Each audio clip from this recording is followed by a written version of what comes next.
কিছু মানুষ আমাদের জীবনে এমনও আসে যারা আমাদের ছেড়ে দিতে চায় না, আবার শক্ত করে নিজের কাছে ধরে রাখতেও চায় না। সে তোমাকে এটা বোঝানোর চেষ্টা করবে যে থাকার হলে থেকে যাও, আর যাওয়ার হলে নির্দ্বিধায় চলে যেতে পারো।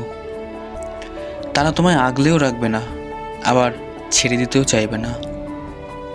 কিন্তু সেই মানুষটাকে অবহেলা করে তুমি যখন তাকে ছেড়ে দিয়ে চলে আসবে না, তখন সেই মানুষটাই তোমায় বেঈমান, প্রতারক বলে গালমন্দ করবে, লোকের কাছে নিন্দে করবে তোমায় নিয়ে। সে বলে বেড়াবে যে তুমি তাকে ঠকিয়েছ, নিজের সময়টা পাস করেছো জাস্ট।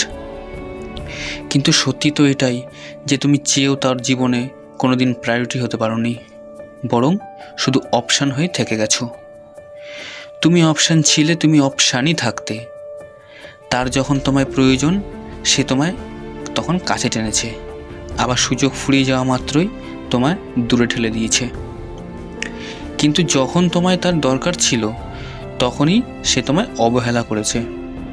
তোমার আবেগ, গুরুত্ব, অনুভূতি, ভালোবাসা সব কিছু মূল্যহীন ভেবেছে সে। কারণ সে কোনো দিনই তোমায় নিজের কাছে রাখতে চায়নি, বরং তার নিজের প্রয়োজনে তোমায় কাছে টেনেছে, আবার কাজ শেষ করে তোমায় দূরে ঠেলে দিয়েছে। সে তোমায় ভালোবাসেনি, বরং তোমায় রেখে সে একটা বেটার অপশান খুঁজেছে। তুমি একটা অপশান ছিলে তার কাছে, যেটা শুধুমাত্র তার প্রয়োজন। তাই কারো জীবনে অপশান হয়ে থাকার চেয়ে একা থাকা অনেক ভালো, তাই না? কারণ এতে কোনো এক্সপেকটেশন থাকে না, আর এক্সপেকটেশন হার্ট, রিয়েলি হার্ট। আবার একা থাকলে কারো থেকে অবহেলা পেয়ে কষ্ট পেতে হয় না। তাই জীবনে যে তোমায় আগলে রাখে, সামলে রাখে, ভালোবাসায় রাখে, তাকেই ভালোবাসো, নিজের কাছে রাখো।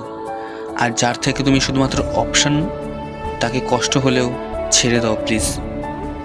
কারণ এখন কষ্ট হবে, কিন্তু বিশ্বাস করো, পরবর্তী জীবন না তোমার অনেক সুন্দর হবে। একটা কথা মনে রেখো, জীবনে কিছু ভালোর জন্য কিছু খারাপ মানুষের থেকে না অলওয়েজ দূরত্ব বাড়াতে হয়, তবেই তো জীবনটা পারফেক্ট করতে পারবে। বুঝতে পেরেছো?